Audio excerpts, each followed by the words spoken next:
The birth anniversary of the architect of the Indian Constitution, Bharat Ratna, Bodhisattva Dr. Bhimrao Ambedkar, will be celebrated with great fervour on April 14th, and a grand event has been scheduled at Dr. Bhimrao Ambedkar Bhavan in Hasratganj, where Uttar Pradesh Chief Minister Yogi Adityanath will attend the celebration along with Deputy Chief Minister and several cabinet ministers.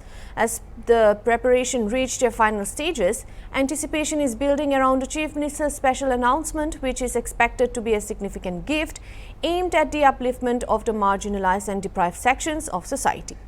In an exclusive interaction with Hornbill TV, Dr. Lalji Prasad Nirmal, BJP MLC, shared insights about the upcoming celebration and its broader significance.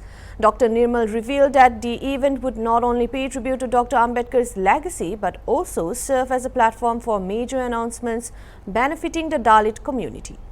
During the conversation, Dr. Nirmal strongly responded to criticisms from the opposition regarding the recent Waqif law changes, calling the concerns politically motivated. He also emphasized the need for the government to establish a Dalit land bank to ensure land rights and socio-economic security for the marginalized. पूरा देश Baba Saheb Bhimrao doctor Ambedkar को याद कर रहा है और 14 अप्रैल को उनकी जयंती। हमारे साथ मौजूद हैं भाजपा एमएलसी और अंबेडकर महासभा के राष्ट्रीय अध्यक्ष लालजी प्रसाद निर्मल जी। डॉक्टर लालजी प्रसाद निर्मल जी से हम बात करेंगे। सर, जिस तरह से आज पूरा देश बाबा साहब को अनुसरण कर रहा है, उनको याद कर रहा है, 14 अप्रैल को उनकी जयंती है, किस तरह से लखनऊ में अंबेडकर महासभा में उनकी जयंती मनाई जा रही, कौन कौन लोग वहाँ पे मुख्य अतिथि के रूप में होंगे? देखिए, बाबा साहब डॉक्टर अंबेडकर का जन्मदिवस समारोह न केवल भारतवर्ष में बल्कि पूरी दुनिया में बहुत ही धूमधाम के साथ मनाया जाता है। और विगत वर्षों की भांति उत्तर प्रदेश खास से लखनऊ में जो परंपरा रही है कि यहाँ अंबेडकर महासभा द्वारा आयोजित जन्म दिवस समारोह में माननीय मुख्यमंत्री जी और विशिष्ट अतिथि आते रहे हैं। और यह आयोजन वर्ष 1990-91 से लगातार हो रहा है, प्रतिवर्ष हो रहा है। डॉक्टर अंबेडकर का जन्मदिवस समारोह और बाबा साहब डॉक्टर अंबेडकर का परिनिर्वाण दिवस। अब की बार भी 14 अप्रैल को प्रातःकाल 9:30 बजे उत्तर प्रदेश के मुख्यमंत्री योगी आदित्यनाथ जी समारोह में आ रहे हैं। और इसके अतिरिक्त उप मुख्यमंत्री ब्रजेश पाठक जी, माननीय उप मुख्यमंत्री केशव प्रसाद मौर्य जी,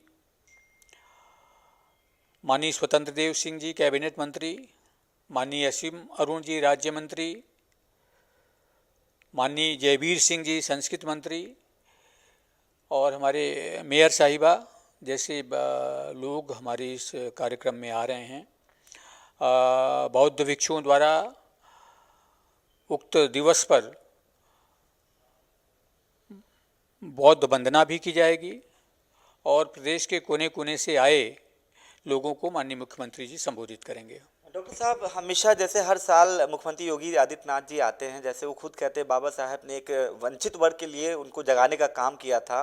क्या लगता है हर साल कुछ ना कुछ वो घोषणा करते हैं इस वर्ग के लिए, दलित शोषित वंचित वर्ग के लिए?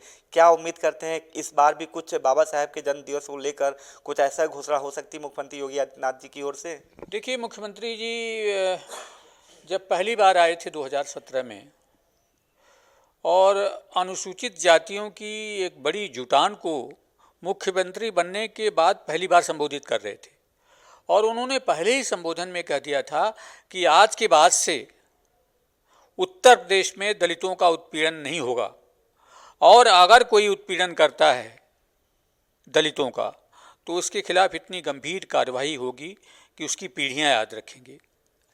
समय समय पर मुख्यमंत्री जी ने तमाम घोषणाएं किया। जो आपका सभी सरकारी कार्यालयों में बाबा साहब डॉक्टर अंबेडकर की फ़ोटो लगाई गई, यहीं से घोषणा किया था मुख्यमंत्री योगी आदित्यनाथ जी ने।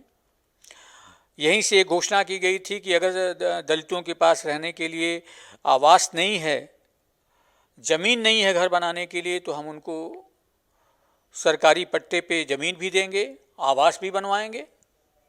और यह भी कहा था कि यदि किसी अपरिहार्यता की ज़मीन पे, जैसे आपका चरागाह है, तालाब है, अगर ऐसी स्थिति में कोई बसा हुआ है इन ज़मीनों पर, तो उन्हें विस्थापित करने से पहले उनको आवास दिया जाएगा।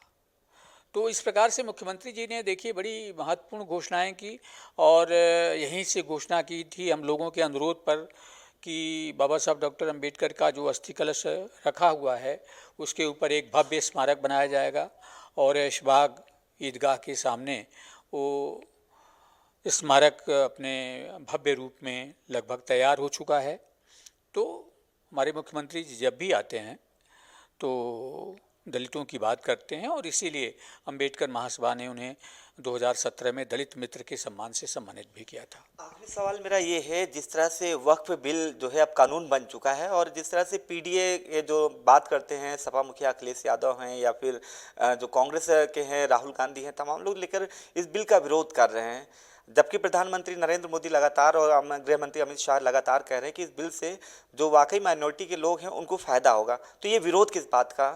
नहीं, देखिए, ये तो केवल शुद्ध रूप से वोटों के ध्रुवीकरण के लिए ये समाजवादी पार्टी इसका विरोध कर रही है। उनको जो गरीब मुसलमान हैं, जो पसमानदा मुसलमान हैं, उनको उनके हितों से इन्हें कोई लगाव नहीं।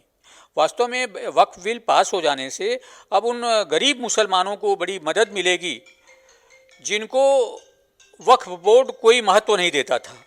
जो संपन्न लोग हैं, जो बड़े लोग हैं, वो ज़मीनें हड़प रहे थे, और तमाम वक्फ की संपत्तियां इन लोगों ने हड़प रखी हैं, और इसीलिए ये बड़े लोग नहीं चाहते कि ये वक्फ का कानून लागू हो। लेकिन अब ये कानून बन चुका है, और इतनी बड़ी संपत्ति दुनिया के 23 मुल्कों के बराबर करीब 9 लाख एकड़ ज़मीन इनके पास है। धार्मिक आधार पर किसी भी संगठन के पास इतनी बड़ी ज़मीन होना ये बड़ा आश्चर्यजनक है, और ये कांग्रेस का पाप है। कांग्रेस को चाहिए था कि आज़ादी के बाद जो ज़मीनें थी उसको वक्फ बोर्ड न बना करके उनको दलित लैंड बैंक बनाना चाहिए था, दलित भूमि बैंक बनाना चाहिए था, क्योंकि दलित एक ऐसी कौम थी कि जिसके पास सामाजिक कारणों से ज़मीनें थी ही नहीं। तो यह उनके लिए किया जाना चाहिए था, लेकिन कांग्रेस ने नहीं किया।